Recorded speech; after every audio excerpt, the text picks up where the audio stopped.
кәдімгі шашынан сүйреп алып келгендей алып келіп отыр да. Бәрі айтады ғой сенбейді да, сенбейді. Ал енді қарап отырсаң бұл өмір деген, өмірде де жаңағы чудо дейді ғой, әр зат чудо деген өзінен өзі бүйтіп келе береді екен да. Адам армандай білу керек. Бірдеңені армандасаң, сол арман орындала береді. Біз армандаймыз, бірақ жатып алып армандаймыз да, оған кіріспейміз. Ал енді мына кісі досым ғой, екеуміз қалай, екеуміз де асаба болдық. Бірақ екеуміз бүйтіп жаңағы мен келіп кетемін жаңа жолға, сағаға келіп кетемін, Қандыағаш келіп кетемін, сенің алдында Аманай келіп кетті, Аманай той басқарып кетті, одан кейін Өмірхан келіп кетті, екеуміз былай кездесе алмағанбыз да, бірақ естиміз екеуміз. Сөйтіп жүреміз да, екеуміз кездесеміз да өмірде. Қалай кездесеміз? Осы Дандарайдың арқасында кездесеміз да. Көрдіңіз бе? Мені бір спонсор концерт өткізіп жатқанда айтады Аманайға, мені көреді да, Аманайға сен садақа берейін деп жатсың, ол садақаны білесің бе, кімге береді? Бір осындай азаматтар 24 бала асырап алған. Сол жігіттің үйіне барды, садақаны соған берді. Сосын Аманай мен екенін білмейді да бірақ. Әйтеуір бір азаматтың үйіне кірейік, бұл бірақ кафеде кездесеміз деген, бұл кіріп келе жатқанда менің балдарым, мен балдарды өмірге тәрбиеледім, соның ішінде өнерге де тәрбиеледім. Менің орыс балдарым дейді кеше. Неден көрдіңіз бе? Қазақтың баласына айта алмайтын менің балдарым жырлап, термеші, қолын бүйтіп қалғанда Аманайдың алдында менің балдарым немен қарсы алды да оркестрмен. Сонда Аманай отыр, 5 рет жылады Аманай қарап. Неге? Потому что ол өзінің жаңағы жетімдікті көрген жігіт қой, балдардың сондай бақытты екеніне, осындай дұрыс әкеге тартып болып, балдардың жолы ашылып жатқанын көріп қуанып, мен осындай досым бар екен, Өмеке баяғыдан сені білетін едім, Алла тағала қандай қылып екеумізді кездестірді дейді да. Сосын ертең біздің презентация болайын деп жатыр, семинарға келіп, балдарының өнерін бір көрсетіп жіберді дейді. Сол жерге барамын, барып өнерімізді көрсетеміз, маған аттыңыз 500 мың теңгені өзіңе мынау Өмекеңе беріп жатқаның балдарының арасында Аманай өзі садақасын берді. Сол жерде осы жаңағы біздің H2 премиумның несін бәрін халыққа таратты сол жерде. Енді барғаннан кейін бәріміз де сенбейміз ғой. Нағылған зат дейсің ғой, баяғы сол өзіміздің сенімсіздік та. Ол жерде сатқанда может алмай кетуіміз мүмкін да. Вот видишь? А бұлар сол жерде таратты. И жаңағы жолдасым 5-еу, мен 5-еуін екеуміз ұтып алдық. Содан алғасын шейік дедік та бастап. Менің Асихан тұрасым болып, аяғым тоңатын еді. Көзден өзі аяғым салқында болып, үйде жыншылық киіп жүремін.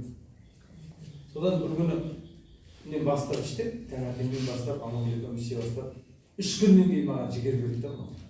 Енді үйде бала шулайды, бала көп қой бізде. Ұйқым қанбайды. Анау ішіп алғаннан кейін 3 күннен кейін маған Амангүлге айтамын, мынау үйім керемет қой. Біреуінше бар. Тек қана 4-ші күнше вообще кетті. Содан жаңағы Раушанға звондайды, менің дейінгі спонсор. Менің алдында Аманайдан кейін. Мұнан қайдан сатып алайын десем, Өмеке бітіп қалды дейді ғой. Мен айтамын, мен жүндісің ба? Бітіп қалған еш? Өмеке ренжімеш, жоқ дейді. Ертең онда неге берді? Мен Аманайға шықтым соны. Досым мен ұшайын деп жүрген адамды қондырма, мен уже ұшып баратырмын айға қарай. Сосын бұл тырқылдап келді. Өмеке 28 баланың әкесіне беруге тура берді. Менде 2 бақшысы қалып, жолдасым секілді беріп жатыр. 15 күнде менің Асихан Розуге кәдімгі шақты кесіп қалып ұстағандай. Күнде бір жетіде 10 күнде ұстап қалады. Мен өмірі неге білмей жүрдім. Осылай бір оқыс қимылдайып ұстап қалады. Содан сол кетті, аяғымның тоңғаны кетті. Содан бір күні 15-20 шақты күн шыққаннан кейін қолым балдар дарада қар тазартып отыр, соған көмектесейін деп, мына қолымды как раз жаңағы сіз айтқан неге шақырылады Астанаға. Жақсы адамдарым. Мынаған келеді де қаңылтыр кіреді ғой, қардың астынан тазартып отыр. Мынаны 2 сантиметр, былай қарай 5 сантиметр қопарып тастайды қолды. Домбыра тартып жүрген ғой, ойбайлап мынаған йод жағып, енді ана жаққа барып домбыраны қалай тартамын? 15 күнде оқып бару керек бұл жағына. Қолым жаңағы немен абыралы жасап орап тастадым. 15 күнде кетіп қалды мынау. Аңсаңыздар. Ол деген қанша кесіп кеткенде былай қарап отырсаң ол бір айға дейін жазылмайды. Анау деген глубокий раны менде 15 күнде кетіп қалғанда мен сол күні шығып алып прямо эфирде біздің Араушар мен Аманайға рахмет айттым да. Осы мынау татау қанды тазартқаны, мен содан өзіме жақсылық болғаннан кейін біздер түннің Камшат Жолдыбаеваның мамасымен кәдімгі туғанымызды айырылысамыз.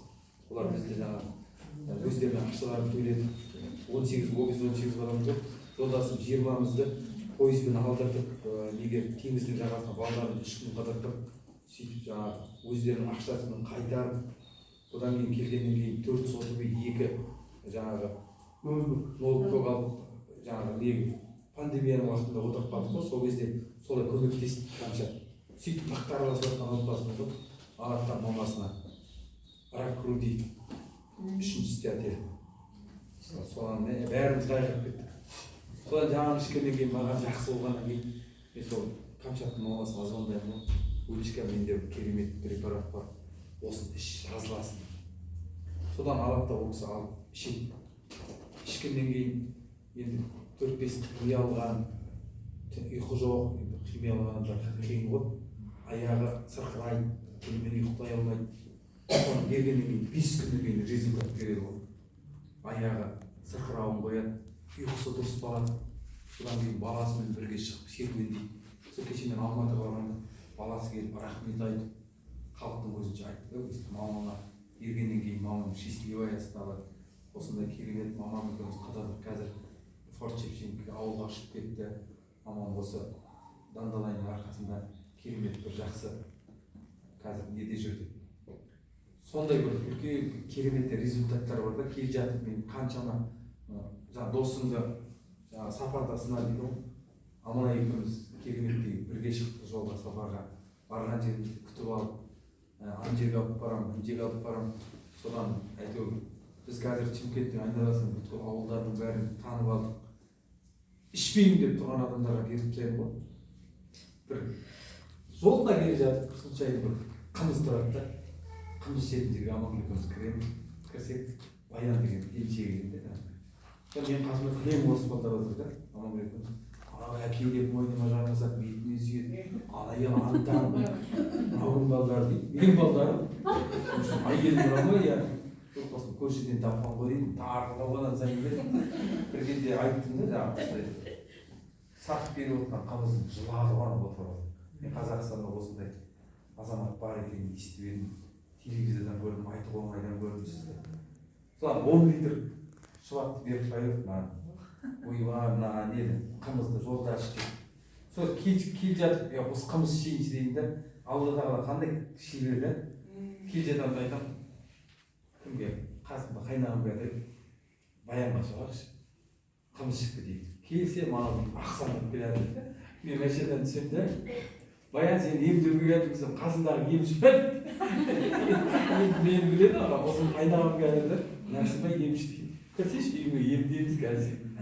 Содан күліп шай ішіп отырмын да, Баян мен ешкімді емші емес, мына препаратты іш десем, ой жоқ құрсын, бұндай мен талайын іштім дейді. Ертең Баян бәрі бесплатно саған қосты. Алшы мынаны, іш.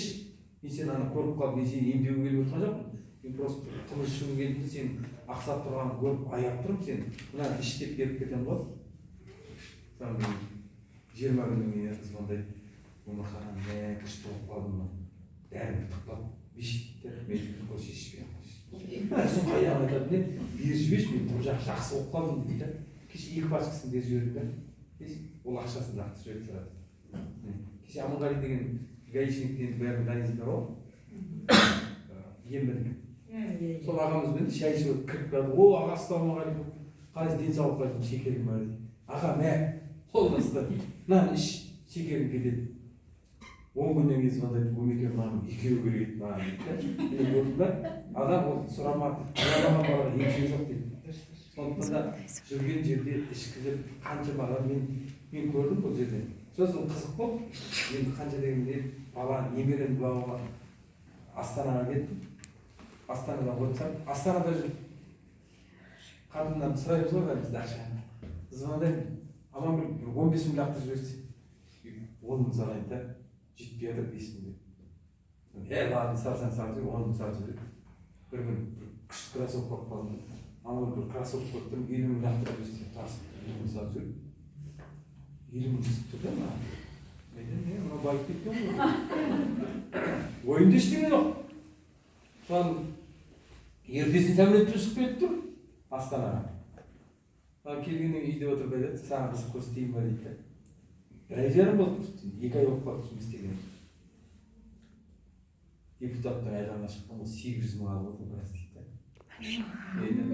саған бәсе 50 мыңды босқа жаным ол сенің арқаң ғой дейді 800 мың алдым ба миллионға шығарамын деді Алматыға тағайын сол жерде балдармен сөйлесіп барып 5 адамды бет пакетке тіркеп қазір миллионға шығарып жібердім да оны мен бері қарай жаңағы не Шымкент одан барсам Аманайым жүр сияқты екеуміз кездескеннен кейін осы кеттік әрі қарай Өзбекстанға өтіп кеттік қой көбісі 2 ай жүріп кеттік міне сондықтан да жүру керек командамен жұмыс істеу керек соның ішінде жаңағы құндылық дейді ғой өз-өзімен жұмыс істеу керек та адам біз сотовыйда неге отырамыз сотовый мен мына кісінің қасында отырмын мен тик-токтан шықпайтынмын ғой мына кісінің сабағынан кейін досым мен ана Давлаттың бір сөзін сотовыйда қарағым келеді анау айтады да сотовыйда қара дейді тұзды қалай пайдаланасыз отырып салып қойсаңыз салсаң не болады ащы болып кетеді сотовыйды да солай пайдаланды дейді құттай сетті ғой мен сендерге сотовыйға қарама деп айтпаймын қара дейді күлкі де керек дейді ішінде тик-ток та керек бірақ өзінің бір уақыты бар дейді да шамалы қара дейді мені көп тыңда дейді да соған келдік да ойлану оңай дейміз ғой ойлану жаңағы ана американың бір мықты ученый айтады если ты умный почему ты бедный дейді көрдің ба сен мықты ойлы болсаң неге сен кедейсің дейді да мысалы біз өзімізді өзіміз кедей қылып отырмыз ол маған осы үй жарайды дейміз ба бітті сол үйде қаласың сен мына машина жарайды ма оны да пайда беремін жоқ мен кімнен келдім мен мынадан да күштімін мен алғым керек мына машина алғым керек мен мысалы 28 балам бар Аманбекіміздің жаңағы Давлатты оқымасам да сол кезде менің арманым Лексусқа міну соған бәріне мініп шықтым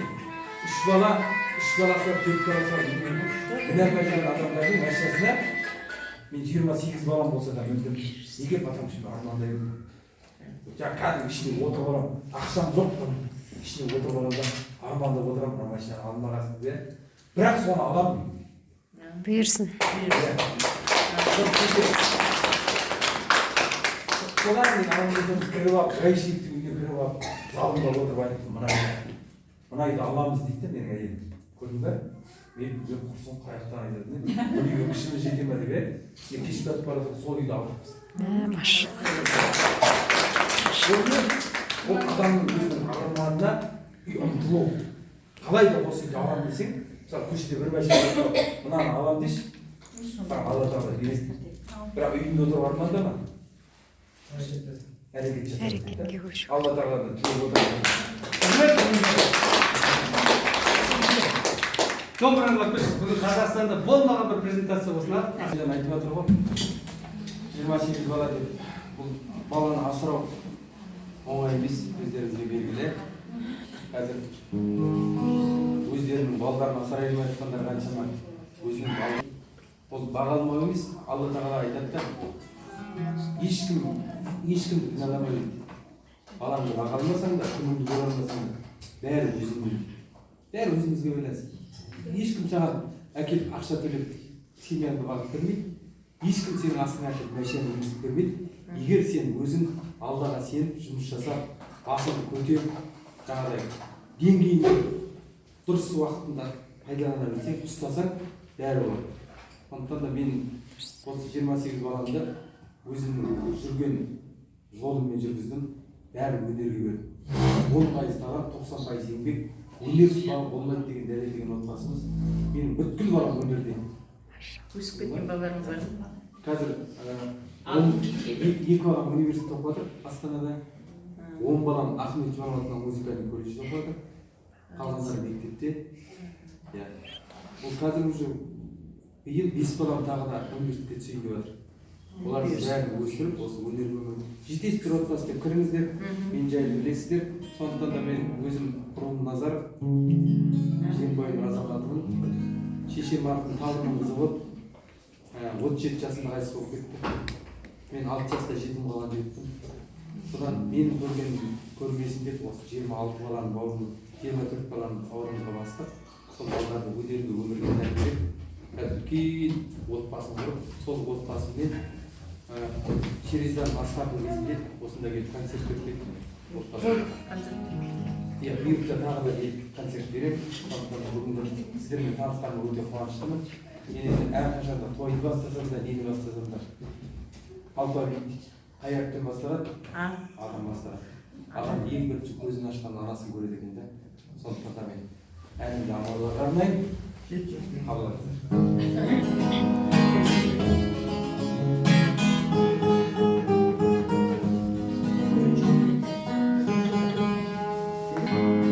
Solğança gülüm gözde dolu ana demem sana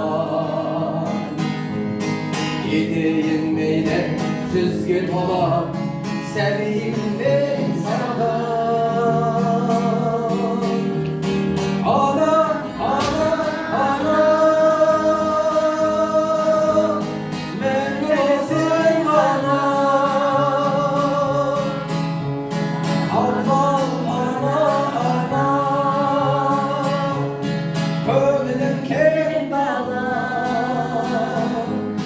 Darasın sen bana, anasın sen bana. Baktırmadın, varkamadın, mahkabacı. Karız güneşim, akşamına, gözümün şahsına. Gözümsün ömür, bakşası da. Gönlümün жазыда Ana, ana, ana Ben bilsem ana Ana, ana Gönlümün kenara Varasın sen bana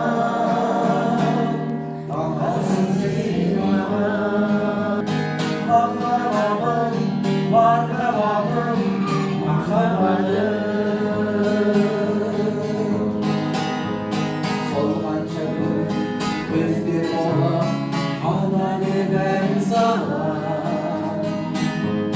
Gideyim meyle süzgün ola göbeğim ben sana Ana, ana, ana Ben sen bana Alfam ana, ana Gönlün kendala Darasın sen bana Darasın sen bana Baktırmadın, varkamadın, mahkamadın Ana canım, elim sana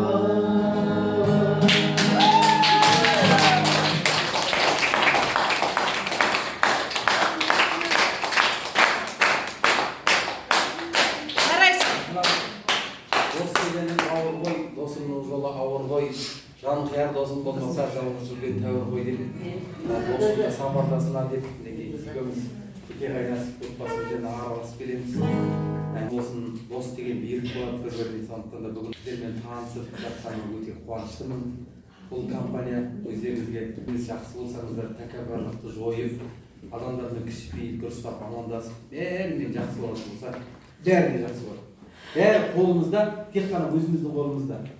Өзімізді өзіміз жұмыс жасайық, Алла қандай асыл азамат қандай жетістікке жетіп тұр.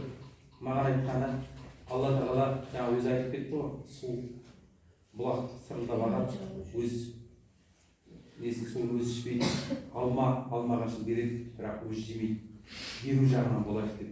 Міне мен сол өзімнің астымдағы 472 сап жүріп балдарыма инструмент алып көрген азаматпын. Ал енді маған осындай дос келіп, Алла тағала соны жайлап өзі іріктеп жатыр да, құттай да болса да маған демеу болып көмектесіп, осындай бизнеске тартып, жанына жалау болып екеуміз қазір қол ұстасып алмай жатқан асығымыз жоқ. Бұл жігіт енді Алла қол жасап, скоро президент болады. Иншалла. Президент шықса, біз еш уақытта болмаймыз. Бір жігіт атқа мінсе, 40 жігіт атқа мінеді дейді. Осындай асыл досымыз бар. Осы досымызбен келіп, сонау бүкіл жерді аралап келе жатырмыз. Халыққа болсын деп жатырмыз. Сондықтан да бәріңіздің отбасыларыңыз амандық тілейміз. Еліміз аман, жұртымыз тыныш болсын, ауырмаңыздар. Біздерге қаншама адамдар рахмет айтып жатыр. Бір адамнан әлі мынауың дұрыс емес дегенді естіген жоқпыз. Кімге бердік, соның бәрі қайырымы бар, рахметін айтып, ақшасын беріп айтып жатыр. Сондықтан да барлықтарыңызға сондай табыс тілеймін. Отбасыларыңыз аман болсын. Ал енді бір айтып жеттік, қандай айтып Жақсы. жаңа жолға арнау деген бұл өзімнің бір шығармам. Ол кезде өздеріңіз білесіздер, қиындау кезең болып жұмысқа тұра алмай жүрген уақытымызда. Сол кезде жаңа жолда жүріп жұмысқа тұра алмай осы өлеңнің кесірінен Ақтөбеге келгеннен кейін жұмыс асаба болып халықтың арқасы көтеріліп кеткен азаматпыз ғой. Сол өлеңімді айтып берейін, тауларыңыздар. Бұл мынау наурыз тойының ең бірінші тойланып жатқан уақытта 96-97 жылдары шығарылған өлең. Бұл кезде жаңағы өздеріңіз білесіздер, Қытайлар жаңадан келіп жатыр. Адамдар қысқарынып жатыр, газ жоқ, су жоқ. Соған арнап аналарымыз басына алып айран сатып, нан сатып күн көріп жүрген уақытта жаңа жол сағада жұмыс жоқ, газ жоқ. Сол кездерде шығарылған өлең, соны табыларыңыздар.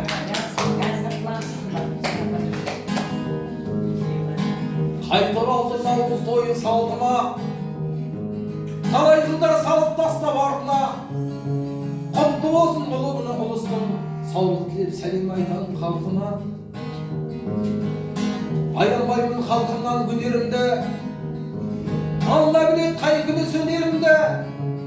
Осымен қаншама жыл араңызда, халқыма арнап келдім өнерімді. Жылқының көп ішінде аласының, көрінген көшінде қарасының. Атым Өмірхан, бұрын назар құлшығаймын, жем бойында Нариман деген шалдың баласының. 4 жыл болды жаңа жолда келемін, әр тарихын өлеңіме көремін. Иесіне соншама мол мұнайдың, түбі қайыр болады деп сенемін. Қазынасын көрген халқым балындай, туған жерім кең қымбат қой жаныңдай. Іргемізде тұрған менен сол заман, жұмысына жүр адамдар алынбай. Көрші елмен тату болған жақсы ғой, бірақ оның меймарасы тасты ғой. Қытай келіп шетімізден қысқардық, берекеміз қашты ғой. Сөз дегенің өзіңнен артылмаған, сыншы болып өздерің қалқынбаған. Іргемізден жап-жақын өтіп жатқан, ең болмаса газында тартылмаған. Кірісем деп күн көрістің қамына, құртын сатып, айран сатып барына. Сауда жасап анамыз жүр ақ шашты, қалай қылсам жеткізем деп нанына. Ағып келген суым да бұйырмады, осы ғой ғана. Адамға ауадан соң су қажетті, оның да мәселесі қиындады. Болсам да болмасам да асқандарым, халқымның кім айтады мұңмен зарын. Экология қиындап бара жатыр, болған соң заман осы көңіл жарым.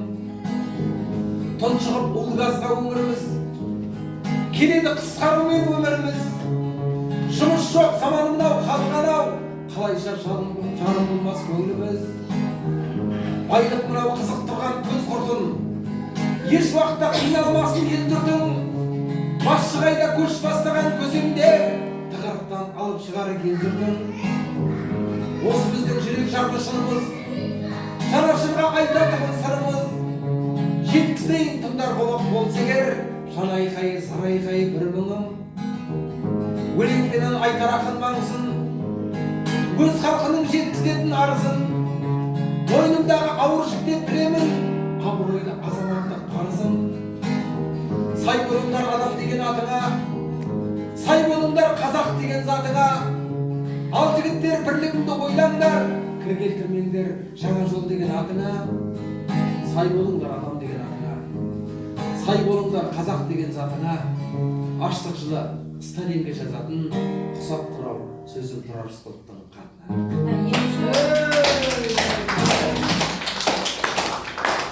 Осы советник менің келіншегім. Кеше ғана советник болып келді. Мынау қараңыздар.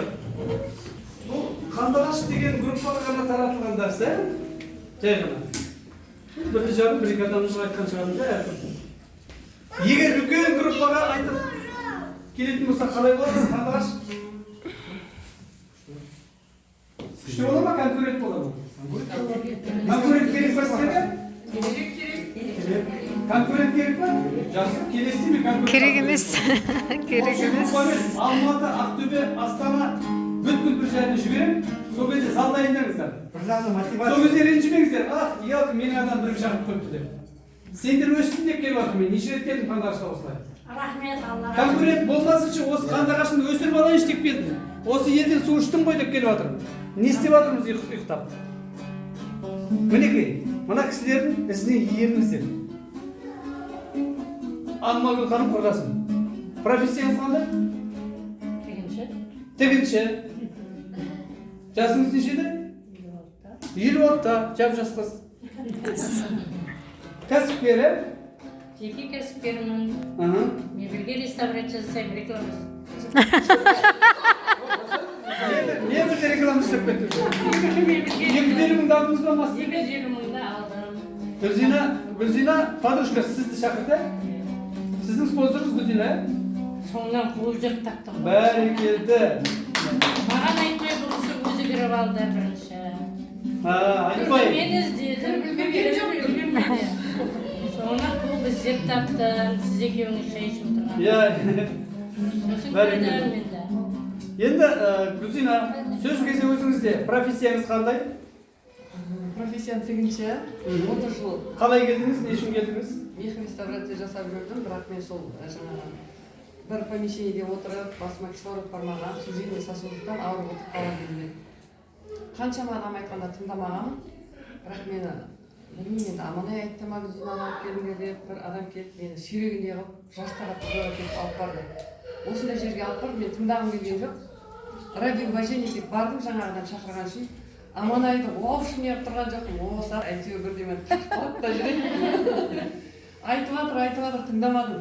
Аманай сындыра алмаған білікті прямой эфирге бір врачты қосты. Енді врачты ғана тыңдайды ғой специалист, врачты тыңдаған айтқаны бауырдағы өттегі бүйректегі тасып тұрады деді. Сосын счастье гормон вырабатывает деген екі ғана сөзін оқып қалдым. Ол кезде көп ұға алмаймын, басым ауырғандықтан. Счастье гормон вырабатывает деген мен күле алмай жүрдім да, жұртым бәрі күледі, мен күле алмаймын. Сужение сосудов, мына жақта клеткалар өліп жатыр. Содан кейін екі не үшін, онда да Аманайдың адамдары алып келіп отырған, ана жерде әкеліп отырған бір коробканы алмаймын. Мына жақта отырған Ирина дегеннен, Ирина у тебя есть 5 штук продай деп столдың астынан сатып алғанда, жүгіріп барып үйге барып біреуін ішіп алып қайтып келемін. Қалай адамдар сенбейміз да? Сынап жүрміз сонда. Өтірік айтып тұр Аманай. Сонда Аманай бізге өтірік айтып келіп тұр деп ойлап тұрдық та. Сонда қараңыздаршы, қандай адамбыз иә? Аманай бізге жаны ашып келіп тұр. Енді қазір ғана мен Аманайды жақсы деп, потому что мен де өзім жаным ашып айтып жатырмын, күнімен, түнімен айтып жатырмын да. Прямой эфирмен де айтып жатырмын. Ну, действительно енді. Бірақ күнде мен 6 банка огурцы жапқан үйге келіп, мен өмірімде жауып көрмегенмін ол огурцы. Подружкаларым жапқызып алып, потому что мен тігіп отырамын, қолын тимеймін. Сөйтіп ертең Аманайдың ізінен қалмаймын. Аманай, мен сені өзіңе кетсем айтады, но маған что-то ұнап тұр, мен мына халыққа тарату үшін мен бұны толық ұғынуым керек. Еріп кетейінші. Соңғы шай ішіп алып бір жерде кафеде отырған болып, бәрін тастадым да Алмагүлге звондадым. Алмагүл ана жерде огонекті басып та, ананы бесіп та, ана қалатты тігіп та, мен саған сенемін, Аманайдың ізіне кетіп барып. Бұл мен кеткенім жақсы көрді, потому что мен қалай ауырып жүргенімді біледі. Ваня алып барады, үйіне апарып шай береді, мен жетектеп жүріп, біледі мен ауырып жүргенімді. Бірақ күлдіре алмайды. Жанымды түсінген жалғыз осы сол кезде қасындағы, иә. Ойбай, бар, бәрін артына қарама. Сол өткенде Аманайдың Астанадан шықтым ғой. 12 күн дегенде Астанада былай қайдап жүрдім. счастье гормон деген ұрып жатыр уже. Ешкім білмейді мен қалай ауырғанымды. Мен алдында 550 адам болса сахнаға шығып кеттім. Сахнаға шығып кетіп жылап тұрып бүткіл өмірімді айтып тастаған ғой. Сөйтсем половина зал жылаған, бәрі келіп мен құшақтап жатыр. Керемет результат айттың ғой, керемет результат. Осылай адамдар страдает, молодец, молодец. Ты далеко пойдешь, ты далеко пойдешь. А смело выйти на сцену, а смело приехать в Астану деп бәрі мен бүйтіп құттықтап жатыр да. Өзім ойлаймын, дұрыс дедің, мен қалай шығып кеттім сахнаға деп. Действительно, істеп қуанышым жетке алмайды. Содан әрі айтып келе жатырмын. Действительно, енді қазір остеохондроз деген бізде де болды, грижи деген болды, аяғым енді қайта не тартылып қалатын, ол деген 2 бастан таңертеңгісін тұрғанда уже аяғым тартылып отырады, не істейтін білмей жатасың да. Біреу жоқ. Бір түйір бір жерім, сол рахаты, жанның рахаты деген сол ғой, бір жерім ауырмаған да. Керемет. Таңертеңгісін Ақтөбеде, кешкі қандай аша, кешкі қандай. Мана ертең тойға кетіп қалған адам, тойда тек ауыз тиіп үлгердім, бірінші ет берейін деп жатқан даладан кісі батқан сорпаны ішіп жатқан қайтадан тайжан қол сияқты. Ұшып үлгеріп келдім. Қуанып тұрмын сол, что осы жерде осындай адамдардың қаншама адамдар енді көріп тұрсыздар, результат керемет, бомба. Мен өзімде бір результат болған, кешегіде бір адам инсульт алып, сахардан инсульт алған, больницаға түсті. 13 күн бер жіберген, 13 күн сол 10 күннің ішінде реанимацияда комада жатқан кезде өкпесіне су жиналған екен. Өкпене су жиналған, сол суды алу керек деген ғой, одан тағы бір гармон алып алып ішіп еді, қайтадан барса өкпесіне су таба алмады. Енді деген ана әйел айтады, мәссағым деген қайғыға кетіп еді, өкпесіне су жиналған кезде. Суда жоқ, бұнда жоқ, күйеуім деген әлі бермейді уже дейді. Энергия күшті, күйеуімді танымай жатырмын дейді. Инсульт та жоқ, сахар да жоқ. Енді сахардан көп менде результаттар. Бір алып, қайттан келіп алып, жазылмай қалып, іше берейінші деп. Жаман болса екінші рет келмейді ғой. Екінші рет келіп қайттан, үшінші рет келіп қайттан. Бір ішкен адам обязательно ішеді. Енді мына жерде енді бомба десе бомба продукция. Бұл енді единственный клетканың тамағы, клетканың тамағы. Клетканың подпитка жасасақ, орын біз уже жанымыз страдать етпейді да. Сондай нәрсе. Айтылдым, 1200 бегі түсті ма кабинетіңіз? Құтты болсын, айфон. Балам келеді, сосын аламыз. Қош келдіңіздер, қадірлі қонақтарымыз, Қандыағаш халқының әдемі келіншектері, бір ер азаматымыз бар екен. Енді бұйырса Алла қаласа көбейеміз деген ниеттеміз, сенімдеміз. Ер азаматтар көбейсін, балаларыңызды қосыңыздар. Көп жерден енді көбіне балаларды айтады. Себебі үлкен адам апалар бар, машина алып жатыр, статустардың бәрін өздеріңіз видеолардан көріп жатсыздар. Ол өтірік нәрсе емес, шынайы келіп жатқан үлкен табыстар. Сондықтан үлкен апалар жағы кішкене телефон жағынан, техника жағынан көп білмейміз. Апалар 50-ден асқан біз өзіміз әлі телефонның ішін көп қозғай білмейміз. Сондықтан ертең күні бір 2-7-3-7 асқан уақытта, егер жаймендеп аяқ басып астарыңыздан адам келе бастаған уақытта 20 мың, 30 мың, 100 мыңға дейінгі ақшаны сіздің спонсорыңыз шығарып беруі мүмкін. 100 мыңға келгеннен кейін сіздің спонсорыңыз айтады, маған енді МДС қосылады, мен әрі қарай шығарып бере алмаймын, сіз өзіңіз жұмыс жасаңыз дейді. Сол уақытта сіздерге көмек береді, көмекші керек. Егер компьютерге, телефонға, техникаға жақсы болсаңыздар, мүмкін сабақтан үйрене алуларыңызға болады. Ал үйрене алмайын деген жағдайда қастарыңызға келіндеріңіз болсын, қыз балаларыңыз болсын, өздеріңізге сенімді ер балаларыңыз болсын, сол балаларды осы бизнеске қарай қосу керексіздер. Бұл бизнеске неге қосасыздар? Бұл бизнесте үлкен сағат бар. Біздер басқа жағынан, мысалға, тек қана бизнес жобасында емес, басқа да жағынан баланың өсіп өнуіне, болашақта келген осы үлкен ауқымды ақша келеді. Ол ақшаны қалай басқара аласыздар, қалай басқару керек, сол жағын балаларға үйретуіміз керек. Ол балалар сол ақшамен әрі қарай айлықтарын басып, үлкен бір бизнестерге, үлкен бір шыңдарға жету керек. Сондықтан мен жастарға жай ғана бизнес, жай ғана бір жаңа ақша табу деп келмеңіздер. Бұл жерде үлкен мүмкіндік бар. Үлкен мүмкіндікке қадам басып тұрсыздар. Сол қадамдарыңыз лайым құтты болсын, сағынан болсын, Алла Тағала берген несібесін молынан берсін. Хадистерде жазады ғой, мен пендемнің алақан жайып маған дұға жасаған дұғасымен кейін қарай қайтаруға ұяламын деп. Сол сияқты Алладан сұрауға ешқандай да ұялмаңыздар.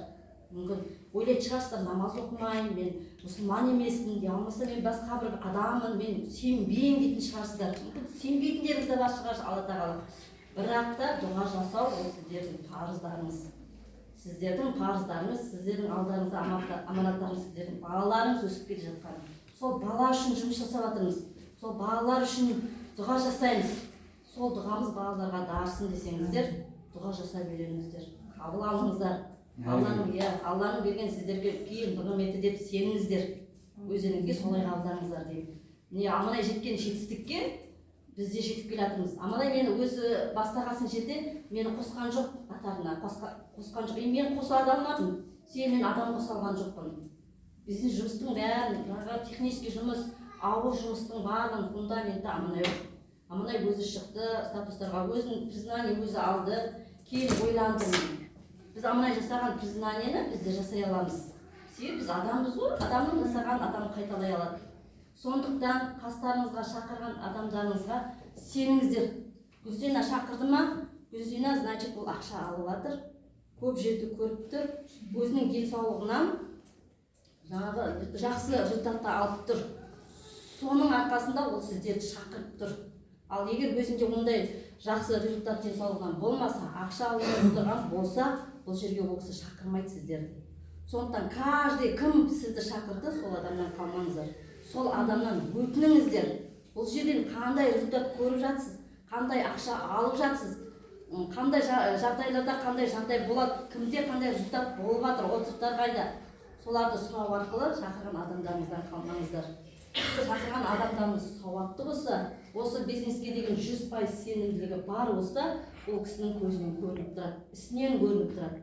Сондықтан баршаңызға қалмаңыздар деймін. Өсіңіздер, бөліңіздер, көбейіңіздер, көркейіңіздер.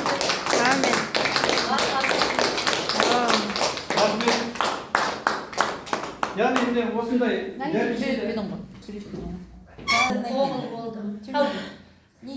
денсаулық үшін келдім. Менде енді денсаулық болғанда да мықты көптеген проблемалар болды. Денсаулықта астматикпін, ona жаңағы хобл деп берді. Одан кейін артрит, артроз, коксартроз деп берді. Мынау шықтың басы желініп отқан болатын. Мен сол Гүлзина ханымның соңынан болып жүріп, осы компанияға келдім. Ең бірінші ішкеніміз магний-водород, давлениемді реттеп берді. Төмен еді, соны бір қалыпты қылып берді. Көптеген ауруыма осы жерден ем алып отырмын. Екінші артралайнды қосып іштім, мен ударный дозымен іштім. Айтып қояйын сіздерге, бірінші ай бір капсуладан іштім. Екінші, үшінші ай уже мен деген 2 капсуладан күніге 4 капсула магний-водород іштім. 3 таблетка, 2-2-ден күніге 6 таблетка артралайн іштім. Авастринені берді, тұра алмай қалдым. Енді мықтап ауырды, түн баласы жеп ататын еді жамбастан. Оның бәрі шүкір Аллаға қазір басында. Сөйтіп әйтеуір команда ойнап жатырмын. Ақтау бар, Семей бар, Оралдан бар, шүкір. Ең бірінші менеджер статусын жаптық, 2 өнімді алып алдым мынау. Одан кейін 3 өнімді алдым 50 мың немен. Апталық табысымен 185 мың алдым мына статуста, наставникте. Мына статусқа келгенде 370 мың алдым.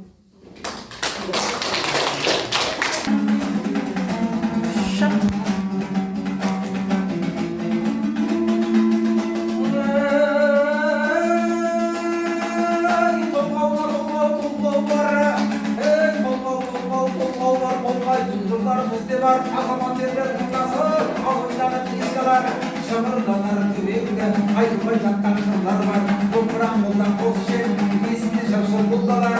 Сера сабат елде бар, едішінде ерде бар. Қалыптаса қарағыз, басына ұшып қонбайды. Басы биік шықталар, ер азабат деген де бар. Ай болар жінде бірде бар, ойында сал өзісін. Кім сосын соған сылтаған, қылдар жүйіп тұлпар бар.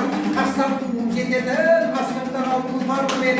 Қабатын болуын өтесін, орталыққа келгенде білген адам сөйлесін. Құмар болуын жасынан, қымды толпау көдерге.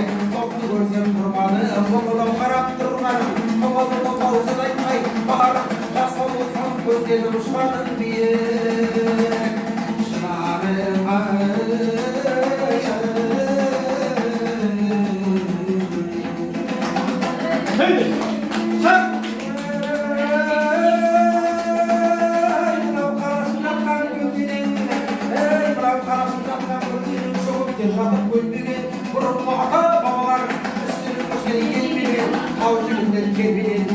Алтынды алгөкті бұлақтап, шидетше мақпалысы бақтап, қазақтан өткен серлер, алшаңдаған керменен, бұқара жылдың басында адамды салған қорысы, төләсі тұдасы басқал, басып байдың тоғысы, аққан бұлақ сайсалаң, шытырман тоғай айналаң, шұбырып келіп жататын, бауырым жайлау кеналаң, мендейсіне жырғылан, бауырында өскен қайталаң, көл қарған қырғызбай, сендесіз алам байдалам, жайлауыңды көргенде жадырайымын жайдарам, күйбақ қарап отырып, осылардың ойғалам, көзге ыстық көрінген адамды салған жайлауы, қайнады бұлақ қайнауы, халыққа жонын көбеліне, құлынды қазақ байлауы, балдатыратын бағланын, езілметін шайлауы, ай етінде сәлем келменен, елінде сылам келменен, ұстында сәлем көңілі, шалқып жатқан көлменен, ақыл шары қалып қонатын жерін зерлеген, арқы маған чабады, алынған ашыр келменен, апаларым бар шығар, көптен бері көрмеген, осындайда сайрап қал, сүйікті өткір қызыл қылау жақшынде, сөйлеген Ege.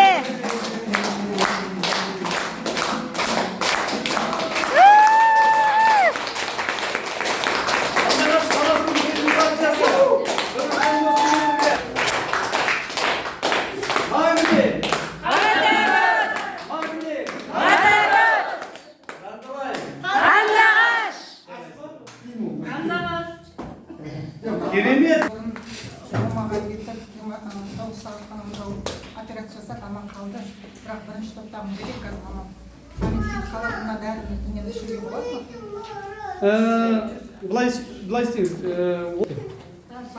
Бастан Оң жақ аяқ болсын. таза кислород береді. Таза водородты, молекулярный водородты таратады. Бұл зияны жоқ. Дегенмен рискі көп ішпесін. Бір 10 шақты күн бір түйірдені солай ішіп алсын. Сосын кейін екі неге көшіп көрсін. 2 таблеткеге, 3 таблеткеге, 3 мезгіл, 2 мезгіл. Дегенмен рове дейді, онлайн, офлайн соларға қатыссын. Көбірек консультация жинап алсын. Содан кейін қолдана берсін. Зиян жоқ. Инсульт алған, бірнеше стент қойдырған, жүрек ауыратындарға бұлар деген өте керемет пайдалы. Жүрек қағысының ритмін жөндейді, давление жөндейді. Болады, қатар ішуге болады.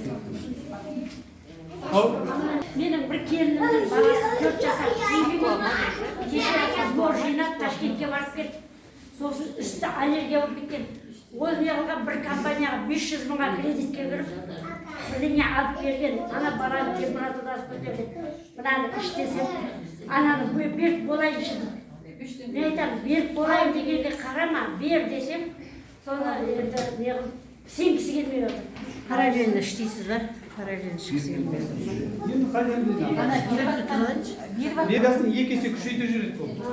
Даже аптечный дәрілерді ішіп жүргенде де шебер болады. Бұл минерал, бады емес. Апа, бұл минерал. Су тегімен, от тегімен қамтамасыз ететін дүние бұл ше. Яғни, дегенімізде адамдар Жүректің дәрісін ішіп жүргенде бірге ішіп керек. Мен оған врачта кеңес беріп отырғанда тыңдап отырып жазып алған нем бар, видеоролигім бар. Қазақша тұр ғой, не деген білім деп. Сол Зәуре ханым менің партнерім Өскеменде врач. Сол кісінің айтып отырған кеңесі бар. Бір уыс дәрі ішіп жүрген бір Қайрат деген ағамызға кеңесі бар. 4-5 айдан кейін тастауға. Тек қана біреуін айтты, қазір тастай беріп бар, соның қызметін алып қарап береді. Ол кісі сол 34 жыл жұмыс жасаған. Жай бүткіл дәрілерден жүктілерден арылуға болады деген кеңес бар. Табанды шешім қабылдау деген бар. Қалтасында жоқ адам кедей емес дейді. Қалтасында жоқ адам кедей емес дейді. Басында жоқ адам кедей дейді. Сол қиын. Яғни біздер миллиардерміз қазір осы отырғанда бәрімізде. Неге? Денсаулығымыз бар. Соны ұғыну керек, альхамдулилlah айту керек та, шүкіршілік айту керек, сансыз шүкіршілік айта беру керек. Сол кезде жақсылықтар өскелей береді. Бәріңізге рахмет.